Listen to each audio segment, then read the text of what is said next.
Ambassador Zexathara pressed her six-fingered hand against the cool metal surface of her ship's navigation console. The blue light from the screen cast strange shadows across her scaled face as she stared at the impossible readings. For 300 years, she had been mapping the galaxy for the Galactic Cartographic Council. She had seen dying stars, newborn worlds, and the twisted wreckage of ancient civilizations. But she had never seen anything like this. "Computer, run the scan again," she said in her native clicking language, then repeated the command in common, "Galactic." The ship's artificial intelligence responded in its usual calm tone. "Scanning complete, Ambassador. Results remain unchanged. There appears to be a barrier preventing forward movement approximately 12 light minutes ahead." Zexathara's tail twitched with frustration. A barrier in space was impossible. Space was empty. Even the most advanced civilizations could not simply wall off entire star systems. Yet her instruments were very clear. Ahead of her ship lay a region of space that her scanners could penetrate, but her ship could not enter. She could see star systems beyond the invisible wall. Her long-range sensors detected the heat signatures of inhabited worlds, the energy, patterns of advanced technology, and the electromagnetic signatures of a thriving civilization. But when she tried to plot a course forward, her navigation system simply refused to comply. "Attempt to cross the boundary," she commanded. The ship moved forward smoothly, its engines humming with power. But after several minutes, Zexathara noticed something strange. The stars outside her viewport had not changed position. According to her instruments, the ship was moving at full speed, but they were getting no closer to their destination. "Computer, explain our current movement. The ship is maintaining forward velocity as ordered.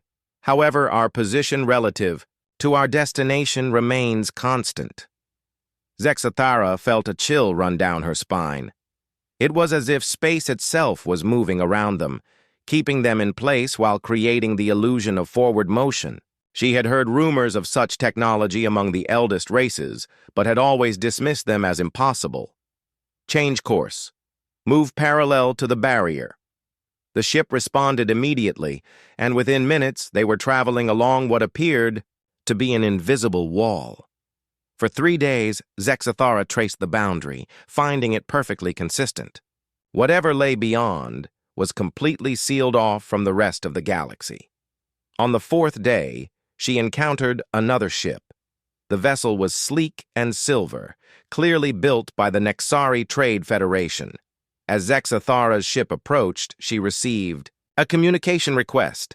"Greetings, unknown vessel," came a voice speaking accented common galactic. "This is Captain Velmora of the trade ship Bright Prophet. Are you also trying to reach the human worlds?"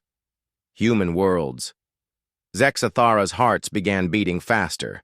She had heard the name before, but only in whispered conversations among the elder races. Humans were supposedly a young species that had appeared in the galaxy a few centuries ago and then vanished behind their borders. "This is Ambassador Zexathara of the Galactic Cartographic Council," she replied. "I am conducting a survey of this region. Are you saying there is a civilization beyond this barrier?" Captain Velmora's laugh was bitter. "A civilization, yes, but good luck reaching them. I have been trying to deliver a cargo shipment for 6 months. Every time I approach their space, my ship just turns around. I do not even realize it is happening until I check my navigation logs." Zexathara spent the next several hours comparing notes with the Nexari captain. Both ships had experienced the same phenomenon. They could see the human star systems clearly, could even detect their communication signals, but could not approach them. "The strangest part," Captain Velmora explained, "is that I keep finding myself wanting to leave. Not afraid, just convinced that I have better business elsewhere." Zexathara had felt the same thing. Every few hours she would find herself thinking about other regions of space that needed mapping, other projects that seemed more important. It was only her strong sense of duty that kept her at the boundary. After the Nexari ship departed, Zexathara spent 2 more weeks studying the barrier. She launched probes that were gently turned back, She tried different approach vectors, all with the same result. Finally, she set course for the Galactic Council headquarters, her mind buzzing with questions. The journey back to Council space took 3 weeks.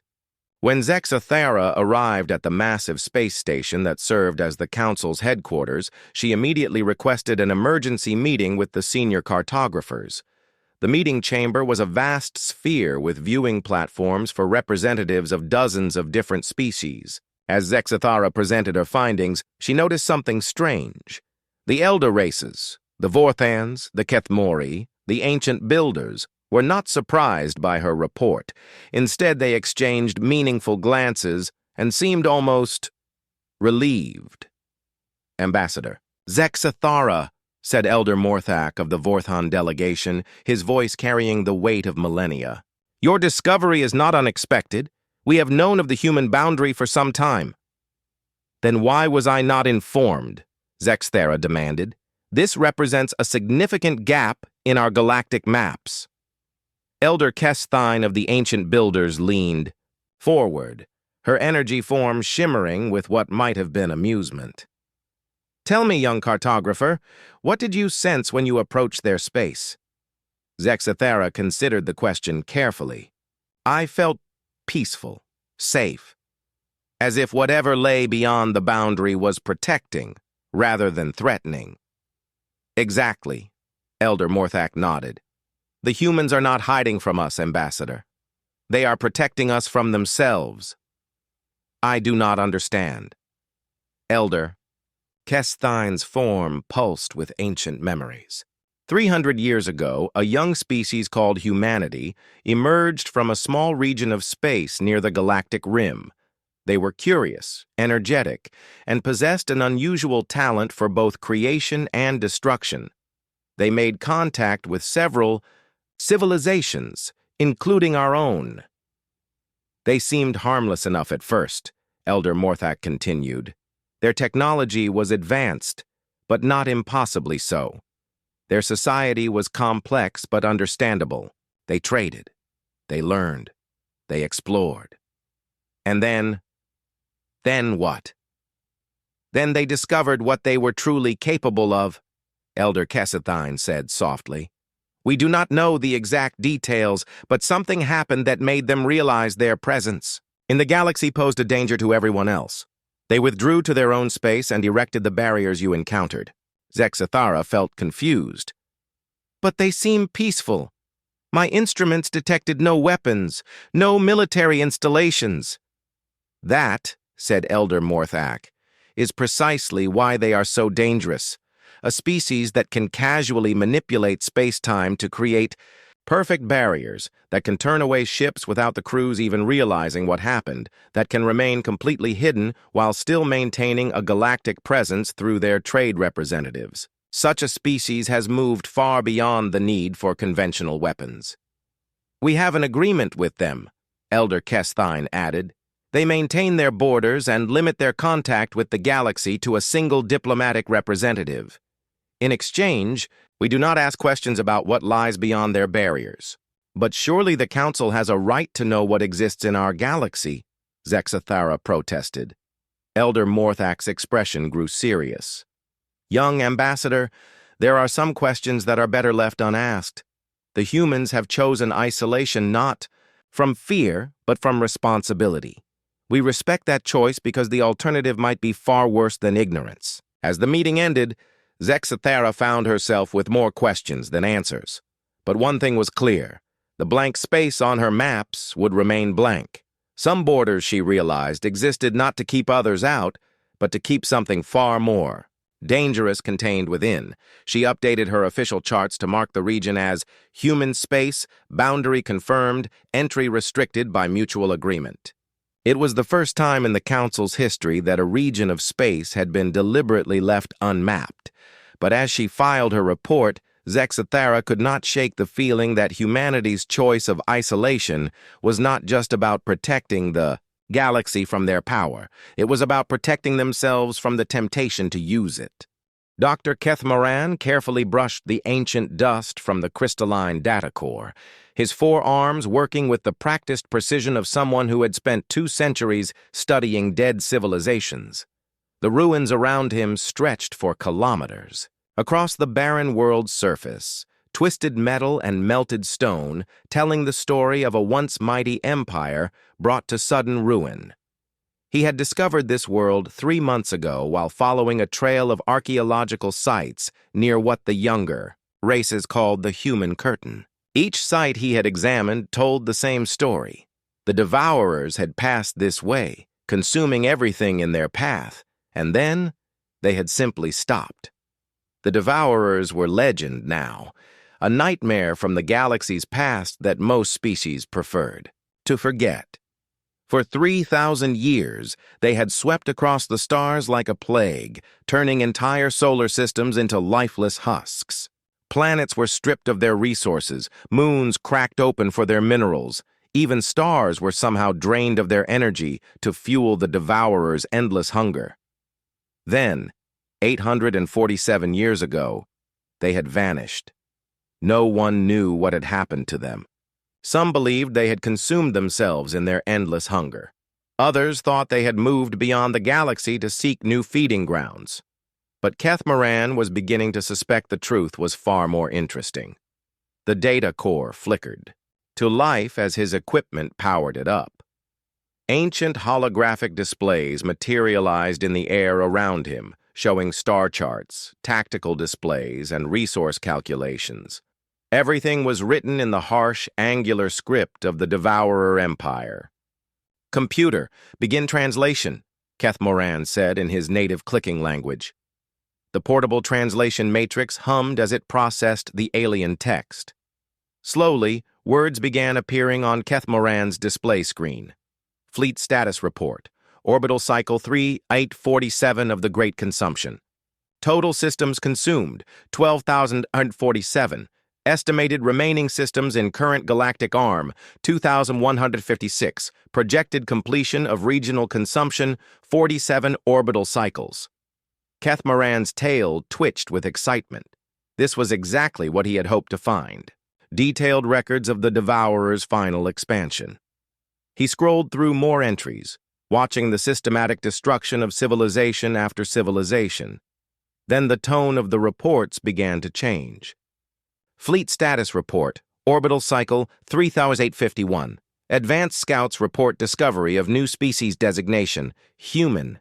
Initial assessment, primitive technology, limited defensive capabilities, negligible resource value. Consumption scheduled for next orbital cycle. Fleet status report, orbital cycle 3852. First consumption fleet has made contact with human defensive perimeter. Unexpected resistance encountered. Fleet Admiral Vex Noth reports minor delays, but expects normal consumption schedule to resume within local cycles. Keth Moran leaned forward, his scientific excitement growing. No species had ever successfully resisted the Devourers for more than a few days. Whatever had happened here might explain the Empire's sudden disappearance. Fleet status report. Orbital. Cycle 3853. Consumption of human space proceeding slower than anticipated. Admiral Vexnuth reports that human defensive technology is more advanced than initial scans indicated. However, resistance remains within acceptable parameters. Additional fleets being dispatched to accelerate timeline. Fleet status report. Orbital cycle 3854. Admiral Vexnoth has failed to report for 2 local cycles. Long-range sensors show his consumption fleet holding position at edge of human space but not advancing. Admiral Kessathor dispatched with reinforcement fleets to investigate. Keth Moran's hearts began beating faster. The Devourer consumption fleets were unstoppable forces of nature. Each one contained enough firepower to crack planets and drain stars. The idea that one had simply stopped advancing was unprecedented. Fleet. Status report. Orbital cycle 3855. Contact lost with Admiral Kessathor's reinforcement fleets. Long-range sensors show all vessels holding position at human boundary. No signs of damage or combat. Fleets appear intact, but unresponsive to communications. High Command dispatching investigation team. Fleet status report. Orbital Cycle 3256. Investigation team reports all fleets in human space are intact and undamaged. Crews report feeling unwilling to continue consumption operations, but cannot explain reason for reluctance. Medical scans show no signs of mental manipulation or disease. High Command suspending operations pending further investigation. Keth Moran stood up and began pacing around the ruined chamber. This was impossible. The Devourers were a hive mind, species driven by an overwhelming biological need to consume resources. They could no more choose to stop feeding than a star could choose to stop burning. Fleet Status Report, Orbital Cycle 3857. High Command has made direct contact with human leadership. Details of communication classified at highest levels. All consumption fleets ordered to withdraw from human space immediately. New galactic consumption plan being developed to avoid human territory. Fleet Status Report, Orbital Cycle 3858. Withdrawal from human space complete. All fleets intact, and crews report feeling normal once outside human boundary. High Command has issued new standing orders. Human space is to be avoided indefinitely. Reason classified. Keth Moran's hands trembled as he scrolled to the final entries. Whatever the humans had done, it had been enough to make the Devourers, the most feared species in galactic history, simply turn around and leave. Personal. Log, Admiral Vexnoth. Orbital Cycle 3860. This will be my final entry before returning to the consumption fleet. High Command has asked me to record my experience in human space for future study. I have been reluctant to discuss what happened, but I understand the importance of preserving this information. Keth Moran held his breath as the translation continued. When we first entered human space, everything seemed normal. Our sensors showed the usual collection of inhabited worlds, space stations, and defensive installations. Nothing that should have posed a threat to our consumption fleet. We began standard consumption operations on the outer worlds. Then the humans made contact, not with threats or demands, but with a simple message. Please stop. We understand you are hungry, but there is a better way. At first, we ignored them. No species had ever asked us to stop before. The concept was meaningless. But then something strange happened. As we prepared to crack the first planet, we found ourselves hesitating. Not from fear or mechanical failure, but from something else. It was as if we suddenly understood what we were doing, not just consuming resources, but ending lives, destroying civilizations, erasing histories. The humans did not attack us. They did not threaten us. They simply waited. And somehow, in that waiting, we began to see ourselves through their eyes. We saw what we had become, what we had always been. And for the first time in our species' history, we felt something we had never experienced before: shame. Keth Moran's tail went rigid, with shock. Shame was not an emotion the Devourers were capable of feeling. Their neural structure simply did not allow for such complex emotional responses. A human delegation came to my flagship. They were not afraid, even though they stood in the presence of beings who had destroyed thousands of worlds. They spoke to us about choice, about the possibility of finding purpose beyond consumption. They offered to help us find a new way to exist. I cannot explain what happened to us in that moment. It was as if a veil was lifted from our minds, and we saw clearly for the first time in millennia. We understood that our hunger was not just biological, but spiritual. We had been trying to fill an emptiness inside ourselves by consuming everything outside ourselves. The humans showed us that the emptiness could never be filled that way. They taught us that true satisfaction comes not from taking, but from giving. Not from consuming, but from creating. They offered us a choice: continue our path of destruction, or find a new way to live. We chose to leave. Not because we were forced to, but because we wanted to. For the first time in our species' existence, we wanted something more than just the next meal. We wanted to become something better than what we were. The final entry was dated 3 cycles later. Fleet Status Report, Orbital Cycle 3163. The Great Consumption is ended. By unanimous decision of High Command and all fleet commanders, the Devourer Empire is hereby dissolved. All consumption fleets are ordered to cease operations and seek out uninhabited star systems for colonization. We will learn to sustain ourselves without destroying others. The humans have shown us that change is possible, even for us. Keth Moran sat down heavily on a piece of rubble, his mind reeling. The most destructive force in galactic history had been stopped not by superior weapons or defensive technology, but by compassion. The humans had somehow reached into the minds of beings that were supposedly incapable of higher emotions and awakened something that had been sleeping for millennia. He thought about the other archaeological sites he had visited, the ones that showed clear signs of devourer activity, but no evidence of destruction. They had not been abandoned because the devourers were driven off. They had been abandoned because the devourers had chosen to leave. As he packed up his equipment, Keth Moran understood why the elder races spoke of humans in hushed tones. A species that could transform their greatest enemies into allies without. Firing a single shot was more dangerous than any weapon ever built. They had the power to change the...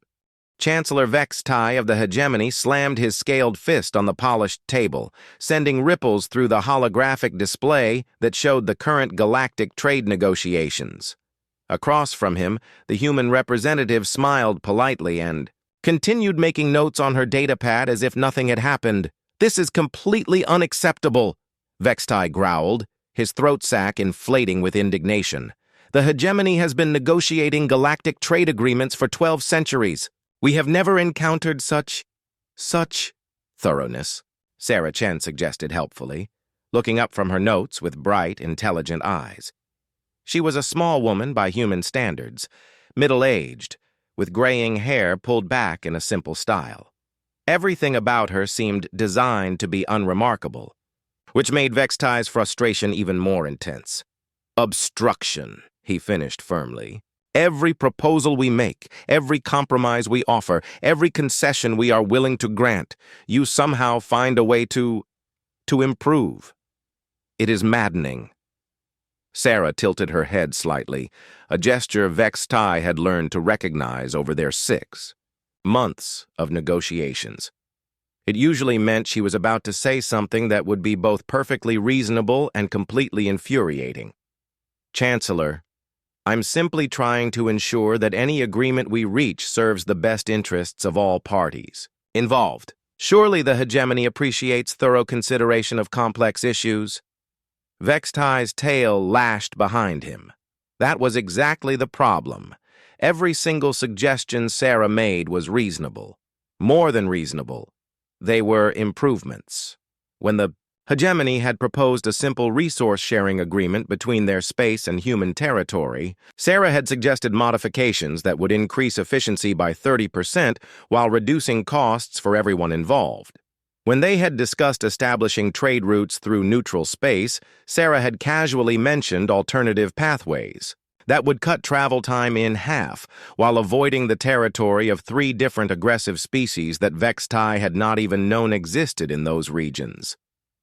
When the topic of currency exchange rates had come up, Sarah had presented a complex economic model that would stabilize market fluctuations across 17 different species' monetary systems, increase overall galactic trade volume by 40%, and somehow manage to benefit every single participant. In the process, "It is not natural," Vextai muttered, more to himself than to Sarah. "No species is this reasonable." "I'm sorry, Chancellor, did you say something?" Vextai looked up to find Sarah watching him with that same polite, attentive expression she always wore. There was something unsettling about her complete composure. In 6 months of negotiations, he had never seen her angry, frustrated, confused, or even particularly excited. She approached every discussion with the same calm efficiency, as if galactic politics were nothing more than an interesting puzzle to solve. "I said that your proposals are remarkably well informed," Vextai replied, carefully. Your understanding of interspecies economics is quite comprehensive. Sarah smiled. Thank you. We try to do our homework before entering any negotiations. That was another thing that bothered Vexatai. Sarah's knowledge of galactic affairs was impossibly detailed. She knew the trade preferences of species the hegemony had barely heard of. She was familiar with the political structures of civilizations on the far side of the galaxy. She could recite economic statistics for star systems that were not even part of the galactic community. When Vextai had tested her by making up facts about a fictional species, Sarah had politely corrected him with accurate information about the real species he had been thinking of. She had known things about hegemony internal politics that were supposed to be classified at the highest levels. Perhaps we could move on to the next item on our agenda, Sarah suggested, consulting her datapad. I believe we were going to discuss the mutual defense protocols. Vextai's throat sac deflated slightly. The mutual defense protocols were supposed to be a simple formality. The hegemony was one of the most powerful military forces in the galaxy, with a fleet that had remained undefeated for 800 years. They were offering to extend their protection to human space in exchange for access to certain human technologies. It should have been an easy negotiation. The humans would gain the protection of the hegemony's vast military might, and the hegemony would gain access to whatever advanced technologies allowed humans to maintain their mysterious borders. Yes, Vexatai said, settling back in his chair. The hegemony is prepared to offer full military protection to human space. Our fleets can guarantee the security of your borders against any external threat. Sarah nodded thoughtfully. That's very generous, Chancellor. However, I think there might be some misunderstanding about our defensive needs. What kind of misunderstanding? Well, for instance, your fleet exercises last month came quite close to our space. We noticed your ship seemed to experience some navigation difficulties in that region. Vextai felt a chill run down his spine. The navigation difficulties had been classified information.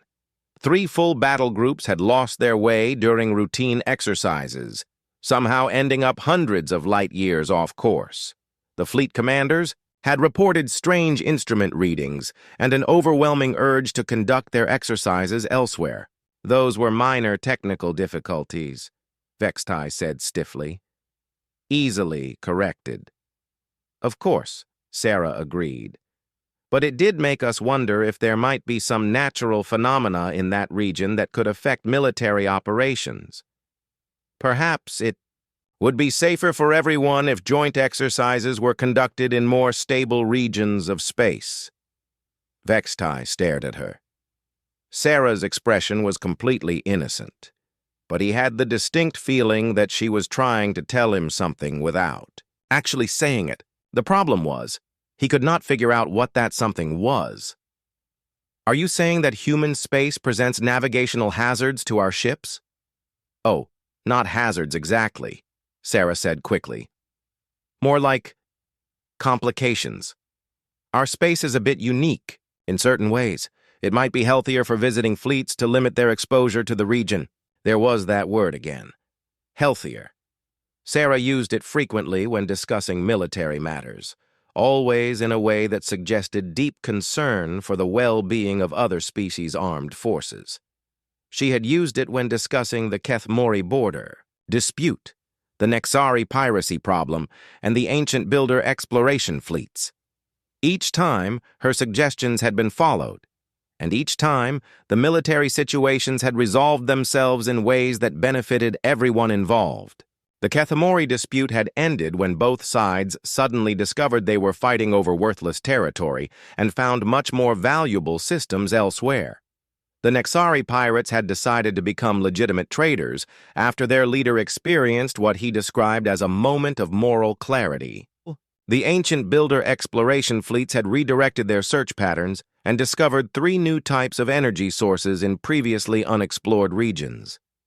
Sarah, Vextai said slowly, what exactly happens to military fleets that operate near human space? Sarah's smile never wavered.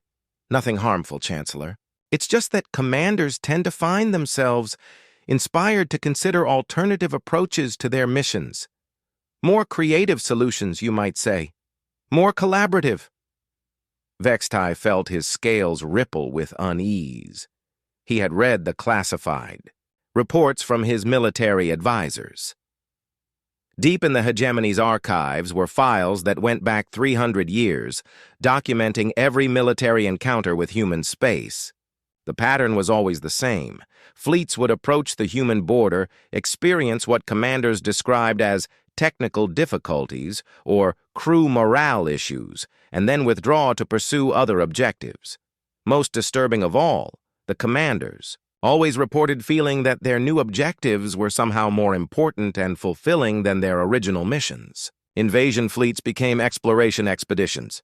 Conquest armadas turned into diplomatic missions. War fleets began providing humanitarian aid. "How do you do it?" Vextai asked suddenly. "Do what, Chancellor?" "Make people want to be better than they are." For the first time in 6 months, Sarah's composed expression shifted slightly. For just a moment, Vextai saw something else in her eyes, a depth that seemed to contain the weight of centuries and the sadness of someone who understood too much about the nature of power. "Everyone wants to be better than they are, Chancellor," she said quietly. "Sometimes they just need someone to remind them that they have a choice." Vextai leaned back in his chair, his mind racing. He thought about his own empire, built on conquest and maintained through strength. He thought about the hundreds of species that paid tribute to the hegemony not out of loyalty, but out of fear. He thought about the military campaigns that had brought glory to his people while bringing suffering to others. For the first time in his long career, he found himself wondering if there might be a better way. "Chancellor," Sarah said gently, "perhaps we should table the mutual defense discussion. For now, I have some other proposals that might be more relevant to your current needs." "What kind of proposals?" Sarah consulted her datapad. "Well, we've been monitoring some unusual energy readings in the Kethmori sector. There might be some significant resource deposits there that could benefit from joint investigation. And we've noticed some interesting trade opportunities in the Outer Rim that—" Captain Velnara gripped the controls of her damaged ship with trembling hands as alarms wailed around her. Behind them, the mechanical horrors of the Harvester War continued their relentless advance, consuming everything in their path. Her refugee ship carried 3,000 survivors from 7 different worlds, all that remained of entire civilizations that had been swept away in the space of days. "Captain," called her communications officer, "we are receiving a message from the lead Harvester unit. They are demanding our immediate surrender." Velnara's mandibles clicked together in frustration. The Harvesters were not like the ancient Devourers, who had at least been living beings driven by biological needs.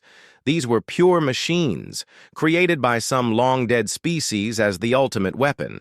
They consumed organic matter to fuel their reproduction, turning entire biospheres into raw materials for building more harvesters. "Any response from the Galactic Fleet?" she asked, though she already knew the answer. "Negative, Captain. All military forces have withdrawn to defend their own territories. We are on our own." Velnara looked at the tactical display showing her ship's position. They were at the very edge of known space, having fled so far from the Harvester advance that they had reached the borders of the mysterious human region. Behind them lay certain death. Ahead lay the unknown. "Set course for human space," she ordered. Her bridge crew turned to stare at her with expressions of shock and disbelief. "Captain," her first officer said carefully, "no ship has ever successfully entered human space. Every attempt has resulted in the vessels being turned away." "Then we will be the first to try," Velnara replied firmly. "The Harvesters will not follow us there. Even they seem to avoid human territory." It was true. Throughout the Harvester War, the mechanical swarms had consumed everything in their path except for one region of space. They approached the human borders and then simply stopped, as if their programming forbade them from entering that area. The refugee ship limped toward the invisible boundary that marked the edge of human space, as they crossed into the forbidden zone. Velnara held her breath, waiting for her ship to be mysteriously turned around like all the others. Instead, her communications panel lit up with an incoming message. Unknown vessel. This is Traffic Control Station 7 of the Human Transit Authority. We show you are experiencing life support failures and severe structural damage. Are you in need of assistance? Velnara stared at the display in amazement. The message was being transmitted in perfect Nexari, her own native language. But more than that, the tone was one of genuine concern rather than the usual bureaucratic detachment she expected from border control. This is Captain Velnara of the refugee vessel Bright Hope, she replied. We are carrying 3,000 survivors from the Harvester Advance. Our ship is badly damaged and we have nowhere else to go. Understood, Captain Velnara. We are dispatching rescue vessels to your location. Please maintain your current heading and prepare to receive assistance. Within minutes, Velnara's sensors detected ships approaching from deeper in human space. But these were not the military vessels she had expected. Instead, her screens showed sleek white ships marked with medical symbols and humanitarian emblems. The lead vessel was enormous, easily 3 times the size of her refugee ship. As it drew closer, Velnara realized it was not a military vessel at all, but a mobile hospital. Docking ports extended from its hull and gentle tractor beams reached out to stabilize her damaged ship. Captain Velnara, came a new voice, speaking in slightly accented but clear Nexari. This is Dr. Martinez aboard the hospital ship Sanctuary. We are going to dock with your vessel and begin emergency medical treatment for your passengers. Our engineering teams are also standing by to repair your ship's life support systems. Dr. Martinez, Velnara said hesitantly, we should warn you that we have several different species aboard our ship. Some of our medical needs may be unfamiliar to your people. Not to worry, Captain. We have extensive experience with multi-species medical care. Our teams include specialists in Nexari, Vorthon, Kethmori, and 15 other species physiologies. We will take good care of everyone. Over the next several hours, Velnara watched in amazement as human medical teams moved through her ship with quiet efficiency. They treated injuries she had thought were beyond hope, repaired damage to her ship's systems that her own engineers had declared impossible to fix, and provided food and comfort to refugees who had been surviving on emergency rations for weeks. But, as impressive as their technical skills were, what struck Velnara most was their attitude. The humans moved through the ship with a sense of purpose and compassion that seemed to radiate calm wherever they went. Frightened children stopped crying when human medics knelt down to speak with them. Injured adults, who had been in constant pain, found themselves able to rest peacefully for the first time in weeks. How is this possible? Velnara asked Dr. Martinez as they stood in the ship's main corridor, watching human and alien medical staff work together with perfect coordination. Dr. Martinez was a middle-aged human man with kind eyes and hands that moved with the precise confidence of someone who had spent decades saving lives. How is what possible, Captain? All of this, Velnara gestured around them. Your people seem to know exactly what each species needs, how to communicate with them, how to treat their medical conditions. Some of these refugees are from species that live on the far side of the galaxy. Your people should not even know they exist. Dr. Martinez smiled sadly.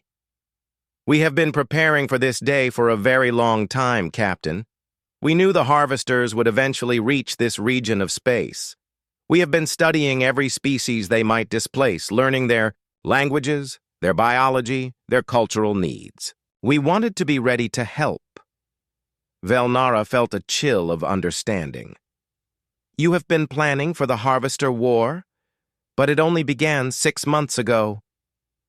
The Harvesters were created 800 years ago, Captain. We have been tracking their movements ever since. We knew they would eventually break free of their original programming constraints and begin expanding again. Then why did you not warn the galactic community? Dr. Martinez's expression grew even sadder. We tried, Captain. 300 years ago, we sent warnings to every major civilization in the galaxy. We offered our assistance in developing defenses against the harvesters. We shared our technology, our knowledge, everything we had learned. What happened? The same thing that always happens when we try to help openly. The other species became afraid of us. They decided we were more dangerous than the threat we were warning them about. They demanded to know how we had acquired such detailed knowledge of ancient weapons. They accused us of planning to use the harvesters ourselves. Velnara thought about the rumors she had heard about humanity over the years. Stories of impossible technology, of the ability to manipulate space and time, of power that defied understanding. She had always assumed they were exaggerations. "So you withdrew," she said. "We chose isolation over conflict," Dr. Martinez confirmed. "We could have forced the galaxy to listen to our warnings. We could have imposed our protection whether other species wanted it or not. But that would have made us no better than the Yai threats we were trying to defend against. Instead, you prepared in secret." "We prepared," Dr. Martinez nodded.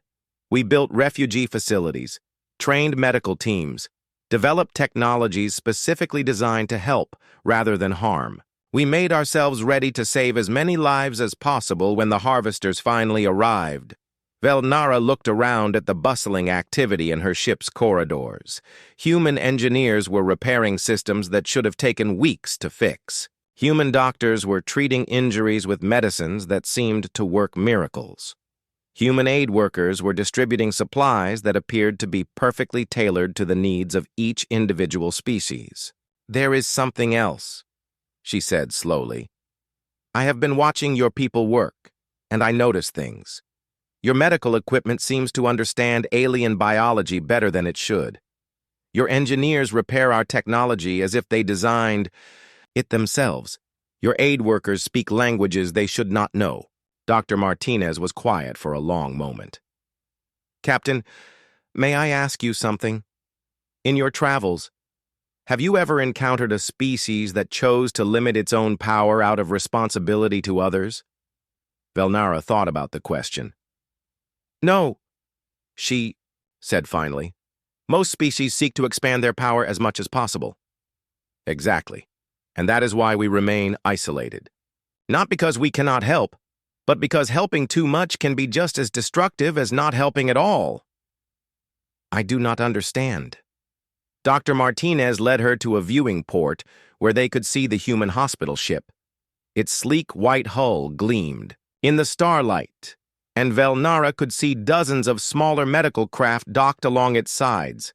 "Tell me, Captain, what do you see when you look at our ship?" "I see a vessel designed for saving lives. Medical bays, research laboratories, supply, warehouses, everything needed to provide humanitarian aid." "Look closer." Velnara studied the ship more carefully. As she watched, she began to notice details that had not been apparent at first glance. The hull was not just white, it seemed to shift and flow like liquid. The docking bays appeared to reconfigure themselves automatically to accommodate. Senator Croth of the Elder Assembly had lived for 3,000 years and thought he had seen everything the galaxy had to offer. He had witnessed the rise and fall of empires, the birth and death of stars, and the evolution of countless species from primitive tribes to spacefaring civilizations. Nothing should have surprised him anymore. That was why the invitation from humanity was so unsettling. The message had arrived through official diplomatic channels, written in perfect ancient script on physical paper that somehow felt more real than anything he had touched in centuries. It was the first invitation any non-human had received to visit Earth itself in 300 years. "The Human Council respectfully requests the honor of Senator Croth's presence for a cultural exchange on Earth. We believe the time has come for a deeper understanding between our peoples." Croth had spent 2 weeks debating whether to accept. The Elder Assembly was deeply divided on the question of humanity. Some members believed humans were a dangerous unknown that should be watched carefully. Others thought they were simply an isolationist species that preferred to be left alone. A few whispered that humanity was something far more significant than either view suggested. In the end, curiosity had won. Krauth had not become one of the galaxy's most respected senators by avoiding difficult questions. The journey to Earth had been unlike anything he had ever experienced. His ship had been met at the edge of human space by a vessel that seemed to be made of crystallized starlight. His human escort, a calm woman named Dr. Reeves, had explained that they would be taking scenic route to Earth to give him time to adjust to human space. What followed was a 3-day journey through what could only be described as impossible geography. They passed through regions where space itself seemed to be folded into origami patterns, where stars danced in perfect mathematical spirals, and where entire nebulae had been shaped into works of art that spanned light years. "This is beautiful," Krauth had said as they passed through a star system where the planets orbited in perfect harmony, their movements creating a symphony of gravitational waves that his ship's sensors translated into hauntingly beautiful music. "Thank you," Dr. Reeves had replied simply. "We have been working on this one for about 40 years. The acoustic properties of gravitational harmonics are quite challenging to get right." Krauth had stared at her. "You created this star system?" "Oh no," Dr. Reeves had laughed. "We just made some small adjustments to improve the natural harmonics. The star system was already here. We simply helped it become more fully itself." That conversation had prepared Krauth for what he found when they finally arrived at Earth. The planet was impossible, not because it was damaged or artificial, but because it was too perfect. From orbit, Earth looked like a jewel set in the darkness of space. Its blue oceans and green continents swirled with white clouds in patterns that seemed almost deliberately artistic. "Your world is very beautiful," Krauth said as their ship descended through the atmosphere. "Earth has always been beautiful," Dr. Reeves replied. "We have simply learned to live with it rather than despite it." As they flew over the planet's surface, Krauth saw what she meant. Human cities were not the sprawling metal complexes he was used to seeing on other worlds. Instead, they seemed to grow out of the landscape like living things, their buildings shaped like trees and their transportation systems flowing like rivers. Parks and gardens were not separate from the urban areas, but woven throughout them, creating a seamless blend of nature and civilization. "How many people live on Earth?" Krauth asked. "About 12 billion, Dr. Reeves answered. "Though the definition of living on Earth is a bit complex these days," Krauth was about to ask, what she meant when their ship landed in what appeared to be a simple clearing in a forest. As they disembarked, he realized that the clearing was actually a sophisticated landing facility, but one that had been designed to look completely natural. Dr. Reeves led him along a path that wound through the trees. The forest around them was alive with the sounds of birds and insects, and Krauth could see small animals moving through the undergrowth without any apparent fear of the humans walking nearby.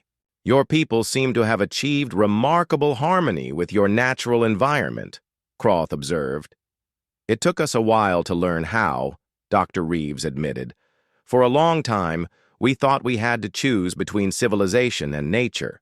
We nearly destroyed our world before we realized we could have both." They emerged from the forest onto a hillside that overlooked a vast valley. What Krauth saw there made him stop walking and stare in amazement. The valley was filled with what could only be described as a city, but unlike any city he had ever seen. Buildings rose from the ground like crystal formations, their surfaces reflecting the sunlight in patterns that seemed to shift and dance. Gardens and parks flowed between the structures like green rivers, and the entire complex seemed to pulse with a gentle, living light. But it was not the city that took Krauth's breath away. It was what floated above it, suspended in the air over. The valley were massive structures that defied every law of physics Krauth knew. They were not ships or buildings, but something else entirely. Geometric forms that seemed to exist in more dimensions than his eyes could process. They moved slowly through the sky like gentle giants, casting shadows that somehow made the city below them more beautiful rather than darker. "What are those?" Croth whispered. Dr. Reeves followed his gaze upward. Those are some of our orbital habitats. We ran out of room on the planet's surface a few centuries ago, so we started building in higher dimensions. They exist mostly in folded space, but parts of them extend into our normal reality. Croth felt his worldview shifting. The structures above them were not just advanced technology, they were magic made manifest, impossibilities given form. And yet they moved with such grace and purpose that they seemed completely natural. Dr. Reeves, he said slowly, what exactly are humans? She turned to look at him with eyes that seemed far older than her apparent age. That is a very good question, Senator. Would you like to see the answer? She led him down the hillside toward the city. As they walked, Croth began to notice more impossible things. Children playing in the parks were not just running on the ground, but occasionally running up the sides of buildings or across the surface of small ponds without sinking. Adults moved through the city in ways that suggested they were not entirely bound by gravity. Even the plants seemed more alive than they should be, their leaves turning to follow the sun in movements that were too quick and too purposeful. Your people, Croth said carefully. They seem to have abilities that are not entirely biological. Evolution never stopped for us, Dr. Reeves explained. We just learned to guide it rather than leave it to chance. When we realized what we were capable of becoming, we had to make some very important decisions about what we wanted to be. They reached the city center, where a small group of humans was waiting for them. Croth recognized some of them from diplomatic functions. They were the human representatives who occasionally appeared at galactic meetings. But here, in their natural environment, they seemed different, more real somehow, more present. Senator Croth, said a woman Croth recognized as Sarah Chen, the human trade negotiator. Welcome to Earth. We hope you will find your visit enlightening. I already have, Croth replied honestly, though I confess I have more questions now than when I arrived. Questions are good, said another human, an elderly man with kind eyes. Questions mean you are ready to learn something new. They spent the next several hours touring the city. Croth saw schools where children learned by directly interfacing with reality itself, hospitals where diseases were cured by adjusting the fundamental patterns of existence, and research facilities where scientists worked with forces that existed beyond the normal dimensions of space and time. Everything was peaceful, harmonious, and completely impossible. It was not until evening that Dr. Reeves led him to the place he had been unconsciously dreading, the center of human power. They took what she called an elevator up to one of the orbital structures, though the journey felt more like stepping through a doorway into another universe. The chamber they entered was vast beyond measure, filled with displays and controls that seemed to be made of crystallized mathematics.